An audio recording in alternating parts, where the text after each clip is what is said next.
Assalamualaikum warahmatullahi wabarakatuh. Bagaimana kabarnya teman-teman hari ini? Alhamdulillah, hari ini kita akan membahas soal UTS atau PTS PAI semester 2 kelas 6 di kurikulum 2013. Nah, untuk mempersingkat waktu, kita langsung saja kepada soal dan pembahasannya ya, serta jawabannya. Soal pertama, bagian 1, pilihlah jawaban yang paling benar. Perhatikan potongan Quran surah Al-Maidah ayat 3 berikut ini. Al-yawma akmaltu lakum dinakum wa atmamtu alaikum ni'mati wa raditu lakumul islam dina. Terjemahan yang tepat untuk kata yang bergaris bawah adalah, ingat ya, yang bergaris bawah adalah dinakum.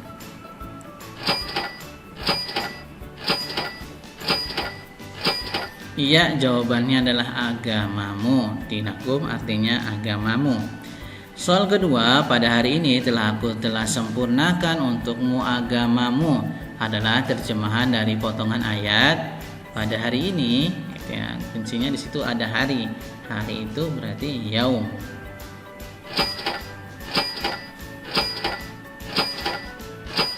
Yap, jawabannya adalah A. Al-yawma akmaltu lakum dinakum.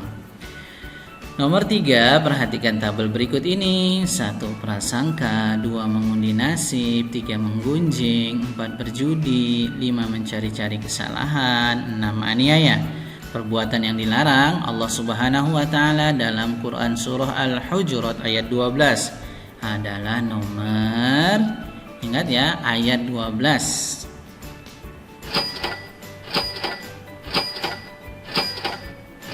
Iya, jawabannya poin 1 prasangka, 3 menggunjing, dan 5 mencari-cari kesalahan. Itu ya. Nomor 4, perhatikan potongan Quran surah Al-Hujurat ayat 12 berikut ini. Ya ayyuhalladzina amanu jtanibu katsiran minadh-dhann. Kata dhann dalam ayat di atas berarti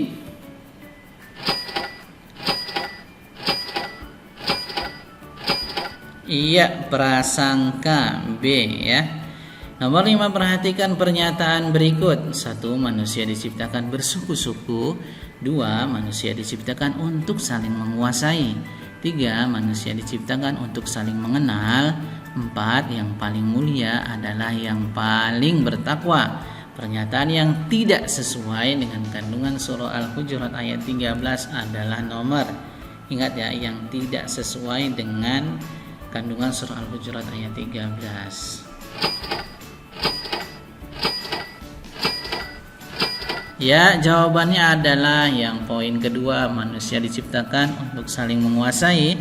Itu bukanlah kandungan dari surah Al-Hujurat ayat 13.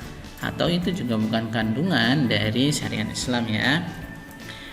Pada surah Al-Hujurat ayat 12 disebutkan perumpamaan bagi seorang muslim yang menggunjing saudaranya sesama muslim adalah ibarat memakan, serem lah pokoknya ya,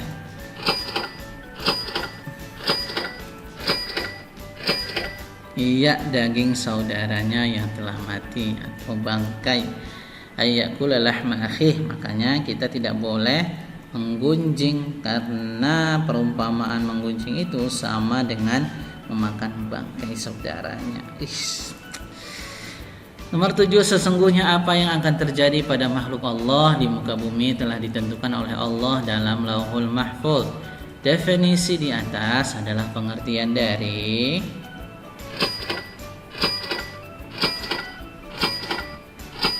ya, qada ya, qada dari Allah Subhanahu wa taala.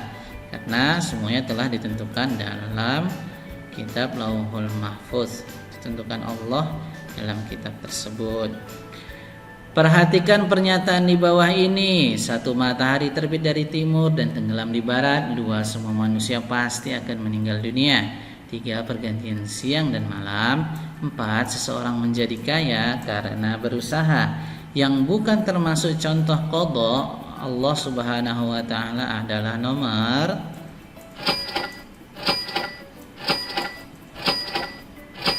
iya, nomor 4 ya. Nomor 4 itu bagian contoh dari qadar, bukan qadha.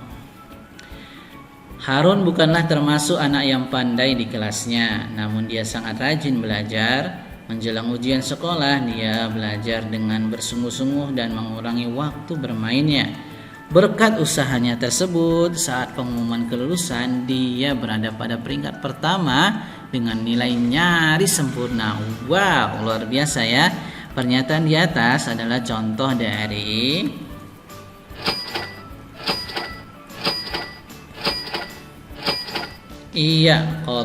qadar ya, bukan qadar. Nah, teman-teman semua, di sini yang perlu kita garis bawahi ketika kita memahami makna qadar ya, itu adalah adanya sebab ya.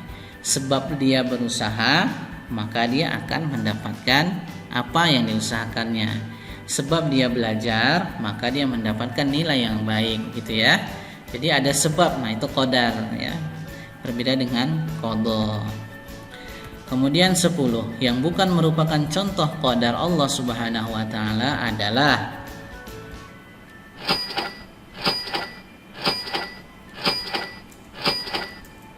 ya, jawabannya adalah meninggal dunia di usia muda.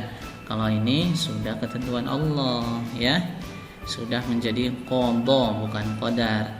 Menjadi pintar juara olimpiade karena giat belajar, itu ada sebabnya, karena dia giat belajar. Menjadi anak yang disegangi sebab dia ramah dan suka menolong, ada sebabnya. Menjadi memiliki baca Al-Quran yang baik sebab dia berlatih, iya itu karena ada sebabnya, itu qadar. Yang bukan qadar, dia yang meninggal dunia di usia muda. Nomor 11, perhatikan pernyataan berikut ini. Datang ke sekolah tepat waktu. 2, memanfaatkan waktu untuk kegiatan yang bermanfaat dan positif. 3, menerima berapapun uang jajan yang diberikan oleh orang tua. 4, menjadi juara pencaksilat harus berlatih dengan keras. Yang bukan termasuk contoh hikmah beriman kepada qadha Allah Subhanahu wa taala adalah yang qadha bukan qadar.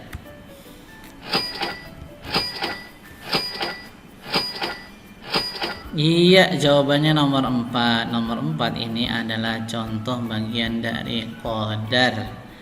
Nomor 12, berikut ini adalah contoh hikmah beriman kepada qadar Allah Subhanahu wa taala. 1, meskipun selalu bersantai-santai, jika Allah menakdirkan seorang menjadi kaya, pasti dia akan kaya. 2, manusia harus giat bekerja jika ia ingin hidup berkecukupan. 3, seorang siswa harus banyak belajar dan berdoa agar lulus dalam ujian. 4, untuk dapat meraih cita-cita hidup harus berusaha untuk mewujudkannya. Yang bukan termasuk contoh qadar Allah, ingat qadar. Kalau qadar tadi berarti berhubungan dengan sebabnya, sebab dan akibat. Ada nomor berapa? Pasti kalian tahu. Iya, nomor 1 ya. Masa iya kita bersantai-santai? Nah, jadi kita harus berusaha. Mengimani qadar Allah akan menjadikan manusia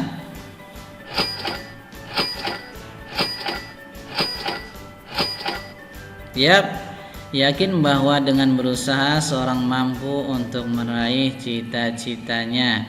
Nah, dengan beriman kepada qadar, kita pasti akan giat dalam berusaha untuk mewujudkan apa yang sudah kita cita-citakan. Nomor 14, berikut pernyataan yang benar tentang hormat dan patuh kepada orang tua kecuali yang mana kecuali?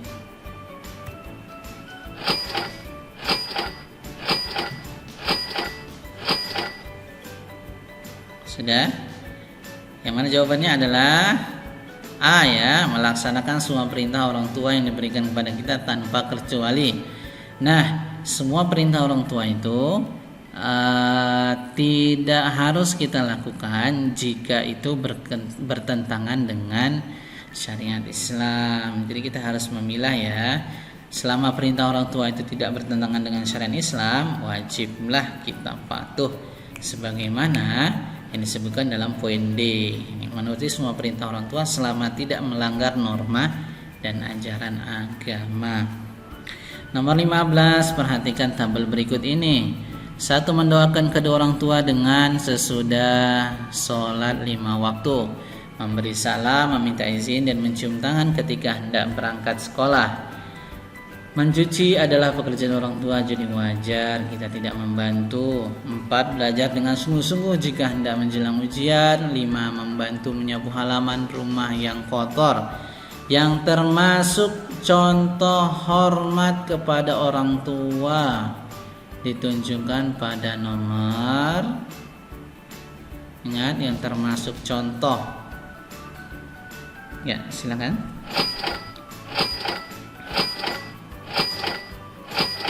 Iya, jawabannya adalah C ya. Poin 1, mendoakan mereka, kemudian memberi salam dan minta izin ketika hendak berangkat ke sekolah, dan membantu menyapu halaman rumah yang kotor ya.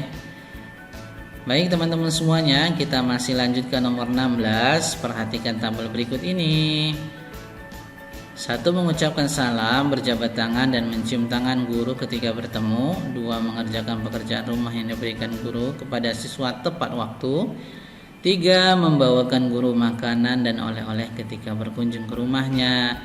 4. Tidak mencoret-coret bangku dan dinding kelas. Yang bukan termasuk contoh perilaku hormat kepada guru di sekolah ditunjukkan pada nomor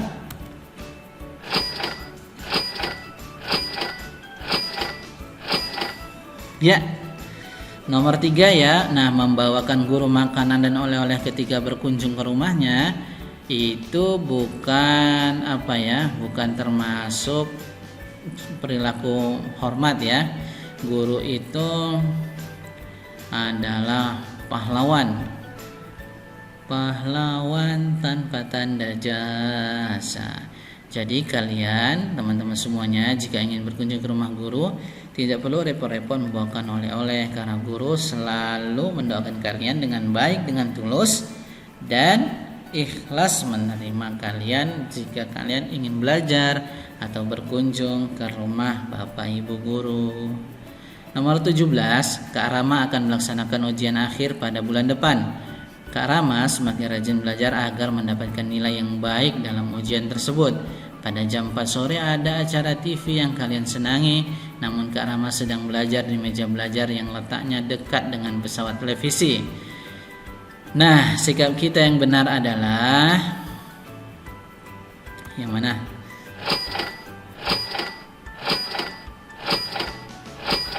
Ya, yang paling tepat itu meminta dengan sopan agar Kak Rama belajar di kamar agar konsentrasinya tidak terganggu. Nah, jawaban ini hampir semuanya benar ya. Tetapi kita melihat bagaimana situasinya. Kita pada saat itu ingin menonton TV acara favorit dan ada kakak kita, maka kita meminta dengan sopan ya.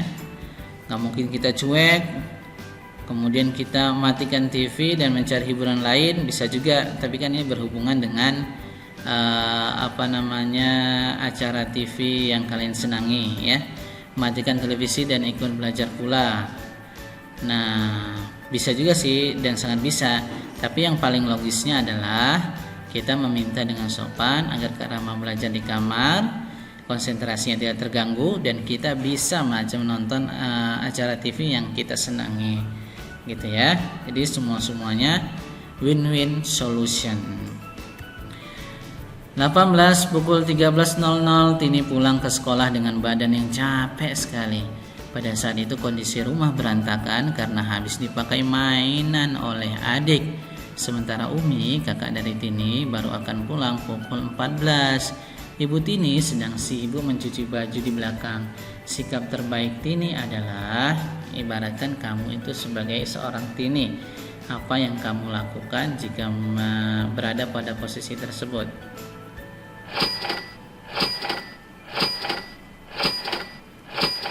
Iya, ganti baju dan merapikan mainan adik karena berantakan. Gak mungkin kita menunggu kakak pulang ya. Ya mungkin nanti kakak bisa membantu kita membereskan, tapi karena kita sudah pulang duluan, walaupun kita capek, kita merapikan mainan. Makan dan istirahat dulu karena capek, memarahi adik karena sudah membuat rumah kotor, tidak ya. Nah, makan dan istirahat dulu karena capek bisa juga.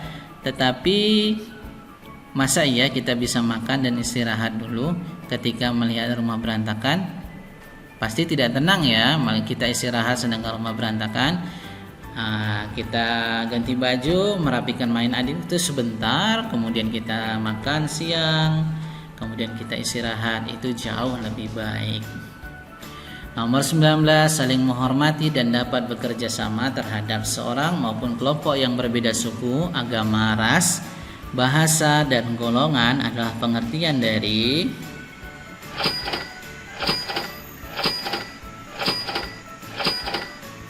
toleransi ya. Toleransi itu kita saling menghormati dan dalam kebaikan ya, kita saling menghormati, saling mendukung gitu ya. Saling bertoleransi.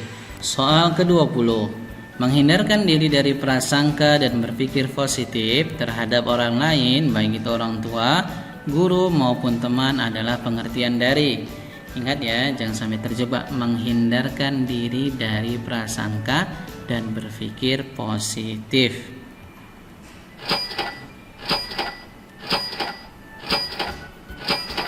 Ya, berburuk sangka. Kalau kita balik, menghindarkan diri dari prasangka dan berpikir negatif, maka jadinya baik sangka. Gitu ya. Kemudian soal ke-20, menghindarkan diri dari prasangka dan berpikir positif terhadap orang lain, baik itu orang tua, guru maupun teman, adalah pengertian dari.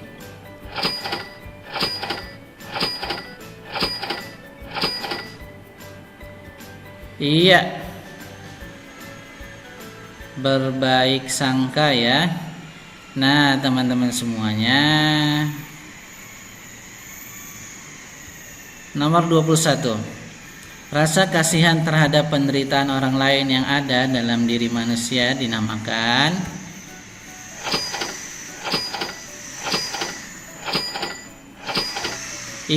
simpati ya. Kita harus bersimpati, memiliki rasa kasihan. 22, perhatikan tabel di bawah ini. 1, tidak mengajak teman kita yang beragama Kristen untuk bermain pada hari Ahad pagi karena mereka pada hari itu beribadah. 2, mendengarkan dengan seksama keluh kesah teman kita yang kesusahan. 3, memberikan pinjaman pensil kepada teman kita yang baru kita kenal karena terlupa tidak membawa saat berangkat sekolah. 4, tidak mengolok-olok nama orang tua teman kita, yang merupakan sikap husnuzon ditunjukkan pada nomor. Ingat, husnuzon itu apa? Berbaik sangka, percaya ya.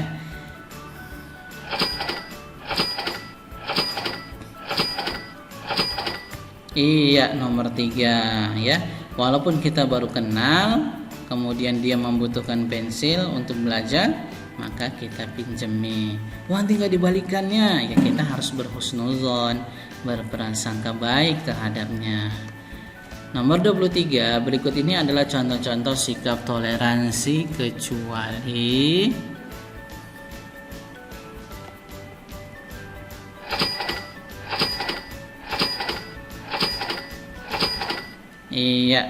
kecuali apa? Tidak menghiraukan pendapat orang lain dalam rapat. Nah, sikap toleransi itu bisa kita lihat pada poin B, C, dan D ya. Tidak membuat kegaduhan, tidak mengejek kawan, tidak membaca Al-Quran dengan keras ketika ada orang lain yang sedang sholat. Intinya kita bisa saling menghormati dan menghargai teman kita atau orang lain. Lanjut ke 24, Ratna adalah anak yang kurang beruntung. Hidupnya susah. Sejak kecil dia hidup sebatang kara dan dititipkan di panti asuhan. Di kelas tidak banyak anak yang menjadi teman karibnya. Hal ini disebabkan karena dia merasa minder jikalau bergaul dengan anak-anak orang yang mampu. Di kelasnya hanya Latifah yang menjadi teman karib Ratna. Karena Ratna berkisah tentang hidupnya, Latifah senantiasa mendengarkan dengan seksama dan bahkan ikut hanyut dalam kesedihan. Kisah di atas menunjukkan Latifah memiliki sikap, ya, pasti kalian tahu. Iya, simpati ya. Nah, sekarang soal yang terakhir ya, dalam surah Al-Hujurat ayat 13 yang artinya, hai manusia, sesungguhnya kami menciptakan kamu dari seorang laki-laki dan seorang perempuan dan menjadikan kamu berbangsa-bangsa dan bersuku-suku supaya kamu saling kenal mengenal. Sesungguhnya orang yang paling mulia di antara kamu di sisi Allah ialah orang yang paling bertakwa di antara kamu. Sesungguhnya Allah Maha mengetahui lagi Maha mengenal. Pada ayat di atas memuat ajaran Islam tentang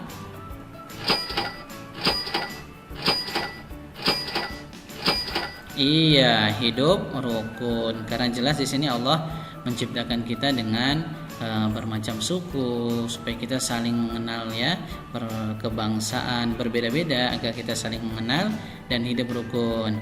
Baiklah teman-teman semuanya, ya, dengan berakhirnya soal ke-25 ini maka bagian 1 kita selesai. Semoga teman-teman semuanya mendapatkan nilai yang terbaik dan tentunya dengan usaha yang terbaik. Wassalamualaikum warahmatullahi wabarakatuh.